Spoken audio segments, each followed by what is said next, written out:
Easy math 313 के YouTube channel पर आपका एक बार फिर से स्वागत है। दोस्तों, आज हम लेकर आए हैं एक ऐसा प्रैक्टिस सेट जिसके माध्यम से हम यह जान सकते हैं कि SSC, UP triple SC, TET, super TET और यूपीएसआई की परीक्षाओं में किस स्तर के प्रश्न पूछे जाते हैं। यहाँ से हम इस बात का भी आकलन कर सकते हैं कि हमारी तैयारी का स्तर क्या है और हमें आगामी परीक्षाओं के लिए कितनी और मेहनत करने की आवश्यकता है। उम्मीद करते हैं यह क्लास आपके लिए लाभदायक सिद्ध होगी। क्लास स्टार्ट करने से पहले जो लोग हमारे चैनल पर अभी नए हैं, चैनल को सब्सक्राइब नहीं किए हैं, वो अभी चैनल को सब्सक्राइब कर लें, बेल आइकन भी दबा दें। इससे हमारे हर नए क्लास की नोटिफिकेशन आपको समय पर मिलती रहेगी। आइए स्टार्ट करते हैं मैथ का प्रैक्टिस सेट नंबर 16। इस प्रैक्टिस सेट का जो पहला क्वेश्चन है, दिया हुआ है कि एक वर्गाकार पार्क का क्षेत्रफल 25 वर्ग किलोमीटर है। 3 किलोमीटर प्रति घंटा की गति से पार्क का एक चक्कर पूरा करने में कितना समय लगेगा। अच्छा क्वेश्चन है। एक पार्क है, उसका क्षेत्रफल दिया हुआ है कितना, 25 वर्ग किलोमीटर। यानी अगर इसका क्षेत्रफल कितना 25 वर्ग किलोमीटर है तो हम जानते हैं कि ये वर्गाकार है, तो वर्ग का क्षेत्रफल क्या होता है, भुजा का स्क्वायर। ये दिया हुआ है 25 वर्ग किलोमीटर और यहाँ से हमें भुजा कितनी मिल जाएगी, ए बराबर 25 का अंडर रूट निकालेंगे तो ये आ जाएगा 5 किलोमीटर। तो अगर इसकी भुजा 5 किलोमीटर है तो ये सारी भुजाएं मिला करके ये एक चक्कर पूरा होगा। कह रहा है कि पार्क का एक चक्कर पूरा करने में कितना समय लगेगा। तो एक चक्कर में कितना दूरी हो जाएगी, 5 5 10 5 15 और 5 20, यानी कि इसके परिमाप के बराबर। तो इसकी दूरी जो हो जाएगी वो कितनी हो जाएगी, d is equal to 20 kilometre. ये हो गया आपका एक दूरी। अब इसके बाद क्या है कि 3 किलोमीटर प्रति घंटा की चाल से वो क्या कह रहा है, गति कर रहा है। तो अगर 3 किलोमीटर प्रति घंटा की चाल से गति कर रहा है तो इसकी चाल क्या हो जाएगी, v इज इक्वल टू हो जाएगी कितना, 3 किलोमीटर प्रति घंटा। और हम जानते हैं कि अगर हमें समय ज्ञात करना है तो इन तीनों में रिलेशन क्या होता है, समय बराबर दूरी बटे चाल। ठीक, अगर ये चीज़ हमको पता है तो दूरी कितनी है, 20 किलोमीटर, चाल कितना है, 3 किलोमीटर प्रति घंटा। तो ये समय हमारा लग जाएगा 3 छक 18 और प्लस 2/3। इसी को लिख सकते हैं गुणे अगर 60 करते हैं तो ये मिनट में आ जाएगा। 3 दूना 6 और 20 दूना 40, यानी कि 6 घंटा और कितना, 40 मिनट। तो सही आंसर हो जाएगा अपना 6 घंटा और 40 मिनट। आइए देखते हैं नेक्स्ट क्वेश्चन। नेक्स्ट क्वेश्चन हमारा दिया हुआ है कि 3600 के कुल लाभ को का, खा और गा में इस अनुपात में वितरित किया जाना है कि का अनुपाते खा दिया हुआ है, खा अनुपाते गा दिया हुआ है। इसमें गा का हिस्सा क्या होगा। सिंपल सा क्वेश्चन है, बहुत बार पूछा जाता है एग्जाम में। इस क्वेश्चन को सॉल्व करने के लिए क्या करेंगे, यहाँ पे आपका का हो गया, फिर ये खा हो गया, ये गा हो गया। हालांकि ABC दिया रहता है और थोड़ा लिखने में आसान रहता है। तो देखिए इसको क्या करिएगा, का और खा का ये दिया हुआ है कितना, 5:4 दिया हुआ है और खा और गा का दिया हुआ 8:9। तो इसको इस हिसाब से लिख लेते हैं। अब इससे यहाँ से हम फाइंड कर लेंगे का, खा और गा का अनुपात। ये कैसे आएगा, इसको जब मल्टीप्लाई करेंगे तो 5×8 = 40, ये हो गया का। इसी प्रकार से 4×8 = 32, ये हो गया खा का। इसी प्रकार से 4×9 = 36, ये हो गया गा का। यहाँ पे हमें एक इंपॉर्टेंट चीज़ ध्यान देने की ज़रूरत है कि अगर ये तीनों डिजिट जो हैं किसी एक संख्या से डिवाइड हो जाएं तो हमें तत्काल डिवाइड कर लेना चाहिए। जैसे ये मान लीजिए आपका डिवाइड हो जाएगा किससे, 4 से, तो ये हो जाएगा 4 10 बार, 4 8 बार और ये 4 9 बार। यानी कि हमारा सही रेशियो का, खा और गा का आ गया कितना, 10 8 और 9 का रेशियो। हमसे पूछ रहा है गा का हिस्सा क्या होगा, तो गा का हिस्सा इसमें क्या है, 9 है। ठीक, अब गा का हिस्सा 9 है। अब इसमें हमें टोटल 3600 को इससे डिवाइड करना है। तो 9 बटे ये टोटल हो जाएगा 10 8 18 और 9 27 और गुणे किसको डिवाइड करना है इस भाग में, 3600 को। तो ये हो जाएगा मल्टीप्लाई बाई 3600। इसको सॉल्व करेंगे तो ये हो जाएगा 9 कितनी बार, 3 बार और 3 कितनी बार, 12 बार। तो सही आंसर हो जाएगा कितना, 1200 रुपये ये गा के हिस्से में आएगा। अगर मान लीजिए हमसे खा के बारे में पूछता तो जहाँ पे 9 हमने लिखा है वहाँ पे हम 8 लिख देते। अगर का के बारे में पूछता तो हम क्या करते, जहाँ पे 9 लिखा है वहाँ पे हम 10 लिख देते, उसको सॉल्व कर लेते, वो हमारा आंसर आ जाता। तो यहाँ से ऑप्शन नंबर ए सही हो जाएगा। आइए देखते हैं नेक्स्ट क्वेश्चन। नेक्स्ट क्वेश्चन दिया हुआ है कि 2 एक बराबर की अधिकतम आकार की गोल प्लेटों को एक गोल कागज की शीट जिसकी परिधि 352 सेंटीमीटर है में से काटा जाता है। प्रत्येक गोल प्लेट की परिधि ज्ञात कीजिए। बताइए, एकदम सिंपल सा क्वेश्चन है। इसमें एक फिगर बना देते हैं, उससे आप बेहतर समझ पाएंगे। यहां से इसको समझिए कि ये जो है आपकी गोल कागज की पूरी शीट है, इसमें से हमने दो प्लेट जो है कट कर ली है। वो इस प्रकार से, एक गोल प्लेट ये हो गई, एक गोल प्लेट ये हो गई। इसको हमने क्या कर लिया है, कट कर लिया है। अब हमसे क्वेश्चन क्या पूछ रहा है, प्रत्येक गोल प्लेट की परिधि बताइए, यानी कि इसकी परिधि हमको बताना है और इसकी परिधि। जबकि दोनों क्या है कि अधिक बराबर और अधिकतम आकार, ये दोनों बराबर हैं, यानी कि इसकी परिधि, एक की परिधि मिल जाए दूसरे की परिधि भी हम ज्ञात कर लेंगे। तो इसको सॉल्व करने के लिए देखिए क्या करेंगे। ये जो पहले दिया हुआ है कि एक गोल कागज की शीट जिसकी परिधि 352 सेंटीमीटर है, यानी कि इस बड़े वाले की परिधि क्या हुई है, दी गई है।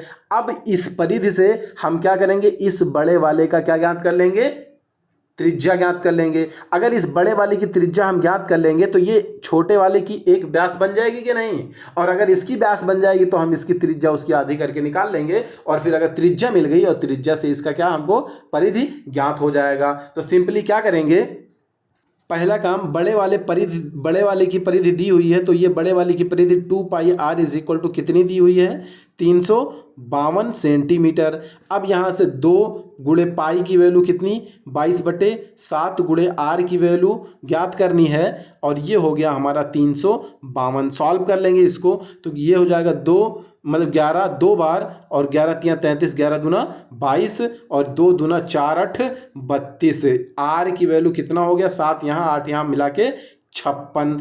आर की वैल्यू, अगर यहाँ से त्रिज्या ये 56 हो गई तो इसकी आधी कितनी हो जाएगी, 28। यानी कि छोटे वाले वृत्ताकार, यानी कि जो गोलाकार प्लेट जो कटेगी उसकी त्रिज्या कितनी हो जाएगी, 28। अब इसकी अगर त्रिज्या निकल गई है 28 तो इसकी परिधि क्या हो जाएगी, जब हर वृत्त की परिधि 2πr ही होती है तो इसकी भी परिधि क्या होगी, 2πr ही होगी। और हमको पता है कि 2π की वैल्यू क्या होती है, 22/7, और गुणे r की वैल्यू क्या यहाँ पे है, 28। तो इसकी वैल्यू हम पुट कर देंगे तो ये हो जाएगा 7 4 बार, और इसका सही आंसर आ जाएगा 2 चौक 8 दूना 16 के 6 हासिल 1, और 8 दूना 16 1 17, यानी कि 176 सेंटीमीटर सही आंसर हो जाएगा ऑप्शन नंबर 1। आइए देखते हैं नेक्स्ट क्वेश्चन हमारा दिया हुआ है कि एक व्यक्ति ने अपनी घड़ी 5% हानि पर बेची। कितने पे, 5% हानि पर बेची। यदि वह इसको 56.25 रुपये में अधिक में बेचता तो उसे 10% का क्या होता, लाभ होता। घड़ी की लागत कीमत ज्ञात कीजिए। तो इस क्वेश्चन को बहुत ही बेहतर तरीके से प्रॉफिट लॉस के सेक्शन में बताया गया, प्लेलिस्ट में जाकर के उसको बेहतर तरीके से आप देख सकते हैं। इसको ग्राफिकल मेथड से सॉल्व करेंगे। हम मान लेते हैं कि इसका CP कितना है, 100% है। मान लिया CP कितना, 100% है। अब कह रहा है कि घड़ी कितने में बेची जाती है, 5% हानि में बेची जाती है, यानी कि कितने में बेची जाती है, 95% में बेची जाती है। ये अगले स्टेप में क्या कह रहा है कि यदि उसे 56.25 रुपये अधिक में बेचता तो उसे 10% का क्या होता, यानी कि ये कितना, 110% में बेचता है। तो इन दोनों का अंतर इसको कितना मिल के आता है, 56.25 रुपये। ये क्लियर हो गया अगर आपको, तो क्वेश्चन बहुत ही आसान है, सॉल्व कर सकते हैं। देखिए, जब इन दोनों का डिफरेंस आपको पता चल गया 56.25 रुपये, तो इन दोनों का डिफरेंस आपको तो यहाँ से भी पता चल गया कि 15% है, यानी कि ये जो 15% है ये 56.25 के बराबर है। तो अगर 15% किसके बराबर है, 56.25 रुपये के बराबर है, तो आप हमको बताइए, हमसे क्या पूछ रहा, लागत कीमत का मतलब कॉस्ट प्राइस का मतलब 100%। तो 100% अगर हमसे पूछ रहा है तो 100% क्या हो जाएगा बताइए, ये 56.25 पहले से है, अपान यहाँ पे क्या हो जाएगा 15, और गुणे कितना हो जाएगा 100 से गुणा करेंगे तो इसका दशमलव हट जाएगा, तो ये आ जाएगा 56, और इसके साथ में 25 और बटे 15। इसी को सॉल्व कर लीजिए, आपका आंसर आ जाएगा। ये हो जाएगा 5 कितनी बार, 3 बार, और ये हो जाएगा 5 एक बार, और फिर उसके बाद 5 फिर से एक बार, और 5 दूना 10 और 5 25। ये कटेगा, 5 2 7 दोनों कट जाएगा, तो ये हो जाएगा 3 त्रिका 9, और 2 11, 3 सते 21, और फिर 3 पचे 15। तो सही आंसर हो गया 375, ऑप्शन नंबर C। इस प्रकार से फाइंड कर सकते हैं। ये देखते हैं नेक्स्ट क्वेश्चन हमारा दिया हुआ है, क ख की तुलना में 2 गुनी गति से चलता है, और ख ग की तुलना में तिगुनी गति से चलता है। गा 1.5 घंटे में जितनी दूरी तय करता है उतनी दूरी का कितनी देर में तय करेगा। सिंपल सा क्वेश्चन है। ये देखिए है का, ये है खा, ये है गा। मान लिया अब इन दोनों की गतियों में अनुपात टाइप का दिया हुआ है। क्या कह रहा है कि का खा की तुलना में 2 गुनी गति और ख गा की तुलना में 3 गुनी गति से। तो ख गा की तुलना में 3 गुनी, अगर गा को हम x मान ले तो खा कितना हो जाएगा 3x। इसी प्रकार से का खा की तुलना में 2 गुनी, यानी कि अगर खा 3x है तो इसका 2 गुना का चल रहा है तो ये कितना हो जाएगा 6x। ये इसकी क्या हो गई चाल। अगले स्टेप में क्या दे रहा है कि 1.5 घंटे में जितनी दूरी तय करता है गा, यानी कि ये 3/2 घंटे में, यानी कि ये इसका टाइम दे रहा है कि 3/2 घंटे में गा जितनी दूरी तय करता है, पूछ रहा है कि उतनी दूरी का कितनी समय में तय करेगा, यानी कि इसका टी पूछ रहा है। सिंपल सा, यहाँ की जो दूरी है यहाँ की दूरी के बराबर है। तो हम जानते हैं दूरी बराबर क्या होता है चाल गुणे समय। तो चाल कितना है हमारा 6 और गुणे समय कितना है t। तो ये हमने क्या कर दिया 6x और गुणे t। ये जो दूरी है ये पहली वाली दूरी है। अगले स्टेप में क्या है दे रहा है जो दूरी इसकी कितना हो जाएगा चाल गुणे समय, यानी कि चाल कितना है x, समय कितना है 3/2 और इन दोनों की जो दूरियां हैं वो कह रहा है क्या उतनी ही दूरी है, यानी कि दूरियां क्या हैं बराबर हैं। तो अब यहाँ से हम t की वैल्यू फाइंड कर लेंगे। तो x यहाँ से कैंसिल हो जाएगा, 3 कितनी बार 2 बार, तो t = हो जाएगा 1/4 घंटा। लेकिन यहाँ पे क्या ऑप्शन दे रहा है मिनट में दे रहा है, तो इसको क्या करेंगे मिनट में बदलने के लिए 60 से गुणा 4 कितनी बार 15 बार, तो t की वैल्यू कितना आ जाएगा 15 मिनट, यानी कि ऑप्शन नंबर ए। आइए देखते हैं next question. Next question simple सा दिया हुआ है x + 1/x = 3। इसका मान ज्ञात करना है। डर के घबराना नहीं है, बल्कि क्या करना है कि इसी x + 1/x = 3 आज इसको समझ लेंगे तो बहुत ही आसान हो जाएगा। ये बस एक बार थोड़ा सा ध्यान दे दीजिए। क्या करिएगा इसका हर बराबर करिएगा तो ये x² हो जाएगा +1 = कितना हो गया 3x। अब आप बताइए हमें 3x² - 4x + 3/x² - x + 1 की वैल्यू ही तो पूछ रहा है। बताइए क्या करेंगे, इसी फॉर्म में इसको लाने की कोशिश करेंगे। तो ये हमारा जो 3x² और +3 आप देख रहे हैं, इन दोनों में से अगर हम 3 कॉमन ले लें तो हमारा क्या बन जाएगा x² + 1 और माइनस ये 4x जहाँ था वहीं रहने दीजिए। अगले स्टेप में x² + 1 को एक साथ कर लीजिए और फिर -x को अलग कर दीजिए, इससे कोई दिक्कत नहीं होगी। अब आप हमको बताइए कि यहाँ से x² + 1 की वैल्यू कितनी है 3x, तो यहाँ भी x² + 1 है, यहाँ भी x² + 1 है, वैल्यू पुट कर दीजिए आंसर। बताइए 3x यहाँ पे रखेंगे तो 3 त्रिका 9x पहले हो जाएगा ये, और माइनस ये 4x और अपान क्या हो जाएगा ये 3x यहाँ पे है और फिर ये -x हो जाएगा। क्लियर। अब बताइए अगले स्टेप में 9x में से 4x घटाएंगे तो कितना हो जाएगा 5x बटे 3x में से 2x घटाएंगे 1x घटाएंगे तो कितना आएगा 2x। यहाँ से x और x अगर कैंसिल हुआ तो यहाँ पे बचा क्या 5/2। सही आंसर क्या हो जाएगा 5/2, ऑप्शन नंबर सी। आइए देखते हैं नेक्स्ट क्वेश्चन। नेक्स्ट क्वेश्चन हमारा दिया हुआ है कि यदि किसी समकोण त्रिभुज की भुजाएं 3 क्रमिक पूर्णांक हों। ये भी बहुत डरने की ज़रूरत नहीं है, सिंपल सा जो दिया हुआ है वही काम करते रहिए, आपका आंसर आ जाएगा। तो सबसे छोटी भुजा की लंबाई क्या होगी। सिंपल सा हम जानते हैं कि क्रमिक संख्याएं जो हैं 3, 4, 5 ही मिलके समकोण त्रिभुज का निर्माण करती हैं। लेकिन ये तो मान लीजिए डायरेक्ट आपका आंसर हो जाएगा, तो सबसे छोटी भुजा 3 आ जाएगी। ये इस प्रकार से हो सकता है, लेकिन इसको फाइंड कैसे करेंगे, इसका बेसिक कॉन्सेप्ट क्या होता है ये हम आपको बताएंगे, कभी आप भूलेंगे नहीं। इसके लिए आपको बहुत कुछ करने की ज़रूरत नहीं है। कह रहा है 3 क्रमिक पूर्णांक हैं, तो मान लिया कि एक कितना है x और इससे पहले x - 1 आया, इसके बाद x + 1 हो जाएगा। क्लियर। यानी कि x - 1 पहली, दूसरी x, तीसरी x + 1, या इसी को कुछ भी मान सकते हैं x फिर x + 1 फिर x + 2 x + 3, इस प्रकार से हम मान सकते हैं, कोई फर्क नहीं पड़ता है। अगर इस प्रकार से हम मान लिए तो पाइथागोरस प्रमेय के हिसाब से क्या होगा लंब का वर्ग प्लस आधार का वर्ग = क्या हो जाएगा कर्ण का वर्ग। तो वही चीज़ अप्लाई कर लीजिए। लंब का वर्ग का मतलब x² हो गया, प्लस आधार का वर्ग का मतलब x - 1 का स्क्वायर। ये चीज़ आप ध्यान दीजिए कि इसको ब्रैकेट में करके पूरे का स्क्वायर करना है, नहीं तो गलत फहमी में x का स्क्वायर अलग कर दीजिए, 1 का स्क्वायर अलग कर दीजिए। अगले स्टेप में ये हो जाएगा आपका कर्ण का स्क्वायर। ये कर्ण का मतलब क्या x + 1 का होल स्क्वायर। अब इसी को सॉल्व करना है आपको। जैसे भी है सॉल्व करते चले जाइए। ये हो गया आपका x square plus x minus one का होल स्क्वायर करेंगे तो ये आपका बन जाएगा क्या, एक्स स्क्वायर प्लस वन और माइनस ये हो जाएगा 2x। अगले स्टेप में क्या हो जाएगा, ये x square plus one plus 2x यानी कि a square plus b square plus 2ab, यहाँ भी a square plus b square minus 2ab। बस इसी को आप सॉल्व कर लीजिए तो सिंपली क्या होगा आपका, ये जो है आपका एक्स स्क्वायर प्लस में यहाँ से कैंसिल हो गया। अगले स्टेप में आपका क्या बचेगा, प्लस वन और प्लस वन यहाँ से कैंसिल हो गया। अब आप बताइए यहाँ पे आपका बचा है एक्स स्क्वायर और इधर क्या हो जाएगा इज इक्वल टू, यहाँ पे माइनस 2x है, यहाँ पे प्लस 2x है, आपस में जा करके उस साइड में प्लस 4x बन जाएंगे। यहां पे अगर ध्यान दें तो x की वैल्यू कितनी आ गई मेरे भाई, 4। अगर x की वैल्यू 4 आ गई तो आप बताइए आपका लंब कितना हुआ, 4। आधार कितना हो गया, 4 में से 1 गया 3। कर्ण कितना हो गया आपका, 5। वही हमने तो बताया था 3 4 5 होगा। तो इसमें पूछ क्या रहा है कि सबसे छोटी भुजा की लंबाई क्या होगी, छोटी भुजा आपकी कितनी है 3 सेंटीमीटर। तो सही आंसर यूनिट, तो 3 यूनिट हो जाएगा ऑप्शन नंबर 1। आइए देखते हैं नेक्स्ट क्वेश्चन सॉल्व करते हैं। दिया हुआ है कि एक फ्लास्क थर्मस जो लंब वृत्तीय शंकु के आकार का है, बताइए।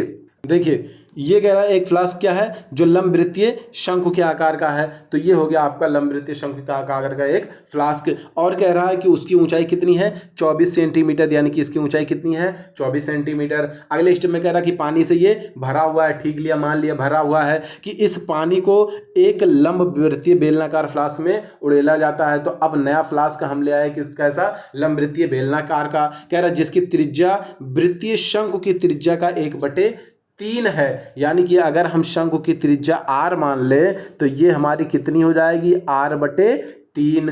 क्लियर। अब कह रहा है तो बेलनाकार फ्लास्क में पानी की ऊंचाई क्या होगी। अब आपसे इसकी ऊंचाई पूछी जा रही है। सिंपल सा आप हमको बताइए, क्या ये जो बेलनाकार जो शंकुआकार जो फ्लास्क है, थर्मस है, उसका जो क्षेत्र आयतन जो होगा वही सेम आयतन इस लंब वृत्तीय बेलनाकार फ्लास्क का भी तो होगा, क्योंकि इसी शंकुआकार फ्लास्क से लंब वृत्तीयाकार बेलन वाले फ्लास्क में उड़ेला जा रहा है। अब ऐसी स्थिति में अगर शंकु का आयतन की बात करें तो इसका आयतन होता है 1/3 पाई r स्क्वायर h। अब अगले स्टेप में इसका क्या आयतन होता है, पाई r स्क्वायर h। तो ये दोनों आयतन क्या होंगे, आपस में बराबर होंगे। अब आप हमको यहाँ पे बताइए, इसका r अलग है, इसका r अलग है, इसका h अलग है, इसका h अलग है। तो जो भी है उसकी वैल्यू हम पुट कर देंगे। यहाँ पे 1/3 ही रहेगा, ये तो नहीं बदलेगा।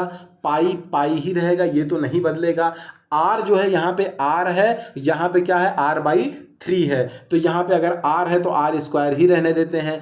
h की वैल्यू यहाँ पे कितना है, 24 है, तो इसकी वैल्यू हम यहाँ पे 24 पुट कर देते हैं। अगले स्टेप में हमारा r जो है ये r/3 हो गया, यानी कि इसको क्या ले सकते हैं, r²/3 गुणे 3 मतलब 9 और गुणे h का मतलब यही तो हमको फाइंड करना है। तो बस बाकी जो कट पाए काट दीजिए, वही आंसर हो जाएगा। तो ये हो जाएगा r² से कैंसिल हो जाएगा। अगले स्टेप में 3 कितनी बार, 3 बार, तो ये 3 और ये 24 मिल करके कितना हो जाएगा, मल्टीप्लाई हो जाएगा उधर जाके, ये हो जाएगा 24 और 3 72। ये किस चीज़ की वैल्यू है, h की वैल्यू। इसी h की वैल्यू हमसे पूछी जा रही थी, तो ये आंसर सही हो जाएगा ऑप्शन नंबर डी। आइए देखते हैं नेक्स्ट क्वेश्चन। नेक्स्ट क्वेश्चन हमारा दिया हुआ है कि x/y इज इक्वल टू कितना है, 4/5 है, और हमसे पूछा जा रहा है कि इसकी वैल्यू क्या होगी। सिंपल सा क्वेश्चन है। अब हमें जब इसी की वैल्यू फाइंड करनी, 4/7 plus 2y minus x/2y plus x is equal to वाट।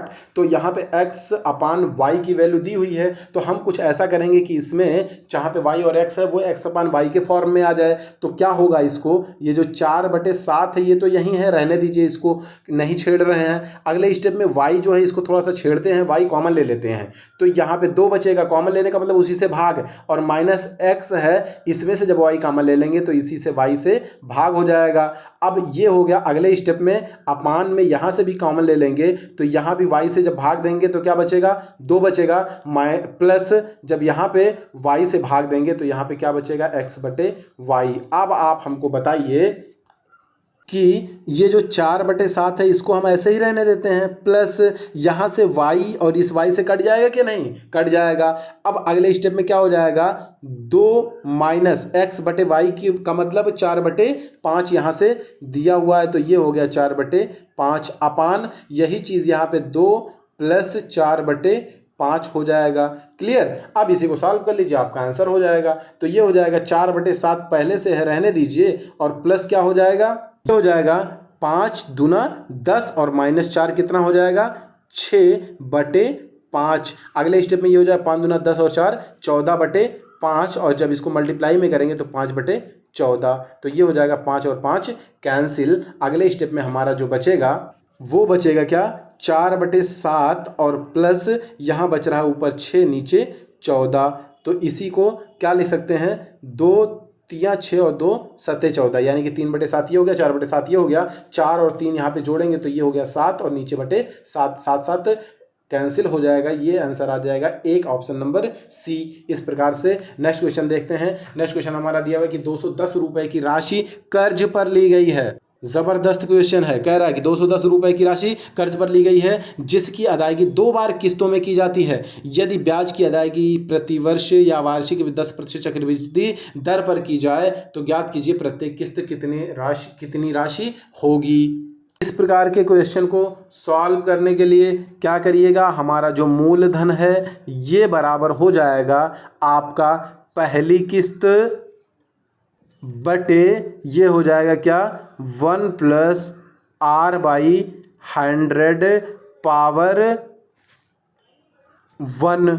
ये पहली किस्त हो गई। अगले स्टेप में दूसरी किस्त, मतलब कि चूंकि सेम किस्त की बात हो रही है तो ये हो जाएगा, यही चीज़ रहेगा सेम, बस इसमें क्या हो जाएगा 1 + r/100 तो पहले से है, इसी की पावर 2 हो जाएगी। अगर इसी प्रकार से किस्त बढ़ती गई तो हम आगे स्टेप बढ़ाते रहेंगे। तो यहाँ पे मूलधन हमारा कितना दिया गया है, 210 रुपये। कितना दिया, 210 अपान x, यही तो हमको फाइंड करना है, अपान 1 + r की वैल्यू कितनी दी गई है, 10%, तो 10/100 ये पावर 1 हो जाएगा। अगले स्टेप में x अपान 1 + 10/100 और पावर इसका कितना हो जाएगा, 2 हो जाएगा। इसको सॉल्व करेंगे तो ये हो जाएगा 0 0 यहाँ से कैंसिल हो जाएगा, 0 0 यहाँ से कैंसिल हो जाएगा। अगले स्टेप में हमारा बनेगा ये 210 जैसे था वैसे रहेगा, और x अपान क्या हो जाएगा, 10 का नाम 10 है, 11/10। अब 11/10 का मतलब ऊपर 10 चला जाएगा। अगले स्टेप में प्लस ये क्या हो जाएगा, x अपान 10 का नाम 10 है, 11/10, तो 11 और बटे 10 ऊपर चला जाएगा। फिर से एक बार 11 और बटे 10 क्योंकि पावर 2 है। तो अब इसी को हम सॉल्व कर लेंगे, हमारा आंसर हो जाएगा ये जो 210 है ये ऐसे ही रहेगा और बराबर हो जाएगा कितना, हर बराबर करेंगे तो यहाँ 11 × 11 तो ऊपर भी 11, 11 दाम ये कितना हो गया 110x और बटे 11। अगले स्टेप में ये कितना है 100x और बटे 11। अब आप हमको बताइए ये कितना हो जाएगा, 210 है ही, रहने दीजिए, बराबर 110 और 100 मिलाएंगे कितना हो जाएगा 210, और इसके साथ x बटे 11 × 11 मतलब ये 121 हो जाएगा। सॉरी यहाँ पे 121 होगा क्योंकि 11 × 11 था। ठीक, अब अगले स्टेप में क्या 210 से कैंसिल हो गया, x की वैल्यू इधर जाके 121 बनेगी, x = हो जाएगा कितना 121। सही आंसर हो जाएगा हमारा कितना, उसका किस्त जो बनेगा ऑप्शन नंबर बी। इस प्रकार से हम सभी क्वेश्चंस को बहुत ही सहजता से सॉल्व कर सकते हैं। अगर आपको इस प्रकार से प्रैक्टिस सेट्स जो हैं पसंद आती हैं तो आप क्लास को लाइक कीजिए, दोस्तों को शेयर कीजिए जिससे वो भी इसका लाभ प्राप्त कर सकें। हमारे चैनल को अगर अभी तक सब्सक्राइब नहीं किए तो चैनल को सब्सक्राइब कर दीजिए, बेल आइकन भी दबाइए जिससे हमारे हर नए क्लास की नोटिफिकेशन आपको समय पर मिलती रहे। मिलते हैं आपसे नेक्स्ट क्लास में, तब तक के लिए जय हिंद दोस्तों।